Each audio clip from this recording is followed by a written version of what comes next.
Chapter 3 Will and Won't. Harry Potter was snoring loudly. He had been sitting in a chair beside his bedroom window for the best part of 4 hours, staring out at the darkening street, and had finally fallen asleep with one side of his face pressed against the cold window pane, his glasses askew and his mouth wide open. The misty fug his breath had left on the window sparkled in the orange glare of the street lamp outside, and the artificial light drained his face of all color, so that he looked ghostly between his shock of untidy black hair. The room was strewn with various possessions and a good smattering of rubbish. Owl feathers, apple cores, and sweet wrappers littered the floor. A number of spell books lay higgledy-piggledy among the tangled robes on his bed, and a mess of newspapers sat in a puddle of light on his desk. The headlight of one blared. "Harry Potter? The Chosen One?" Rumors continued to fly about the mysterious recent disturbance at the Ministry of Magic, during which he who must not be named was sighted once more. "We're not allowed to talk about it. Don't ask me anything," said one agitated obliviator, who refused to give his name as he left the ministry last night. Nevertheless, highly placed sources within the ministry have confirmed that the disturbance centered on the fabled Hall of Prophecy. Though ministry spoke wizards have hitherto refused to even confirm the existence of such a place, a growing number of the wizarding community believe that the Death Eaters, now serving sentences in Azkaban for trespass and attempted theft, were attempting to steal a prophecy. The nature of that prophecy is unknown, although speculation is rife that it concerns Harry Potter, the only person to have ever known to have survived the killing curse, and who is also known to have been at the ministry on the night in question. Some are going so far as to call Potter the Chosen One, believing that the prophecy names him as the only one who will be able to rid us of he who must not be named. The current whereabouts of the prophecy, if it exists, are unknown, although, continued on page 2, column 5. A second newspaper lay beside the first. This one bore the headline, "Scrimgeour Succeeds Fudge." Most of the front page was taken up by a large black and white picture of a man with a lion-like mane of thick hair and a rather ravaged face. The picture was moving. The man was waving at the ceiling. Rufus Scrimgeour, previous head of the Auror Office in the Department of Magical Law Enforcement, has succeeded Cornelius Fudge as Minister of Magic. The appointment has largely been greeted with enthusiasm by the wizarding community. Though rumors of a rift between the new minister and Albus Dumbledore, newly reinstated chief warlock of the Wizengamot, surfaced within hours of Scrimgeour taking office. Scrimgeour's representatives admitted that he had met with Dumbledore at once upon taking the position of the top job, but refused to comment on the topics under discussion. Albus Dumbledore is known to, continued page 3, column 2. To the left of this paper sat another, which had been folded so that the story bearing the title, "Ministry Guarantees Students Safely," was visible. Newly appointed Minister of Magic, Rufus Scrimgeour, spoke today of the tough new measures taken by his ministry to ensure the safety of students returning to Hogwarts School of Witchcraft and Wizardry this autumn. For obvious reasons, the ministry will not be going into detail about its stringent new security plans, said the minister, although an insider confirmed that measures included 5 defensive spells and charms, an array of counter curses, and a small task force of Aurors dedicated solely to the protection of Hogwarts School.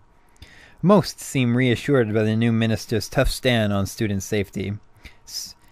Said Mrs. Augusta Longbottom, "My grandson, Neville, a good friend of Harry Potter's, incidentally, who fought the Death Eaters alongside him at the ministry in June, and—" But the rest of the story was obscured by a large birdcage standing on top of it. Inside of it was a magnificent snowy owl. Her amber eyes surveyed the room imperiously. Her head swiveled occasionally to gaze at her snoring master. Once or twice she clicked her beak impatiently, but Harry was too deeply asleep to hear her. A large trunk stood in the middle of the room.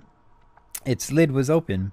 It looked expectant, yet it was almost empty, but for the residue of old underwear, sweets, empty ink bottles, and broken quills that coated the very bottom.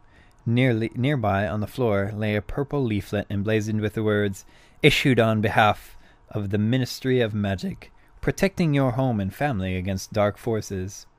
The wizarding community is currently under threat from an organization calling itself the Death Eaters.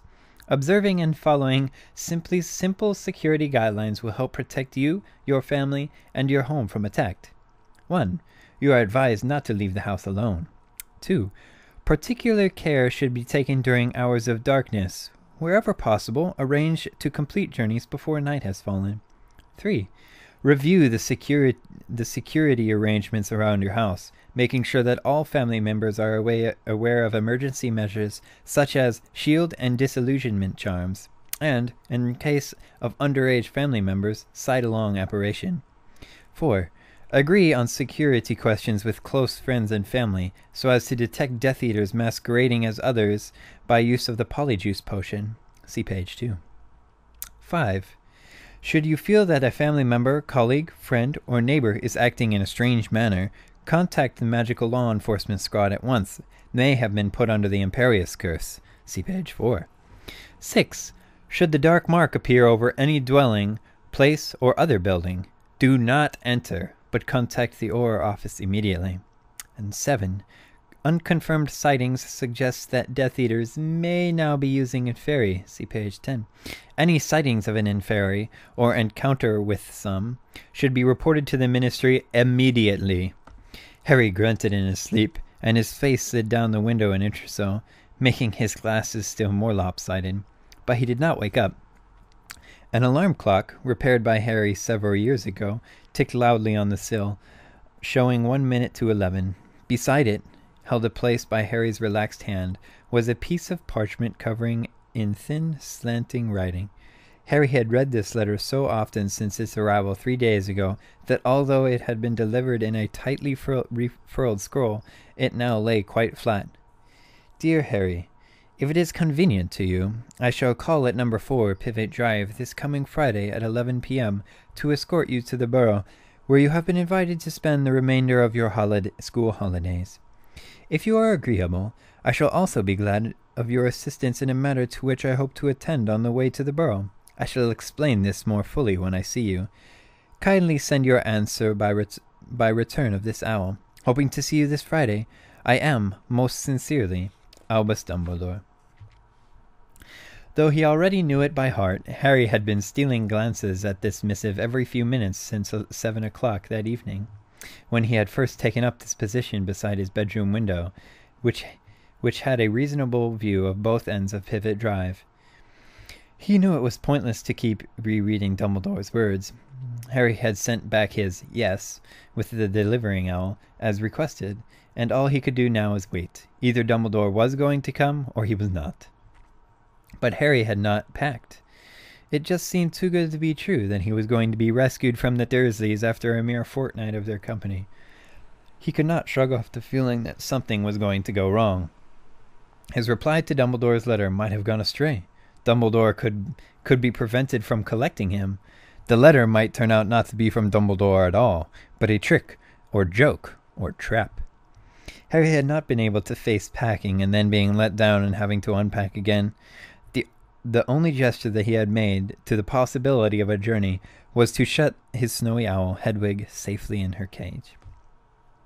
The minute hand on the alarm clock reached the number 12, and, at that precise moment, the street lamp outside the window went out. Harry awoke as though a sudden darkness were an alarm. Hastily straightening his glasses and unsticking his cheek from the glass, he pressed his nose against the window instead and squinted down at the pavement. A tall figure in a long, billowing cloak was walking up the garden path. Harry jumped up as though he had received an electric shock, knocking over his chair, and started snatching anything and everything within reach on the floor and throwing it into his trunk. Even as he lobbed a set of robes, 2 spellbooks, a packet of crisps across the room, the doorbell rang. Downstairs in the living room, his Uncle Vernon shouted, "Who the blazes is calling at this time of night?"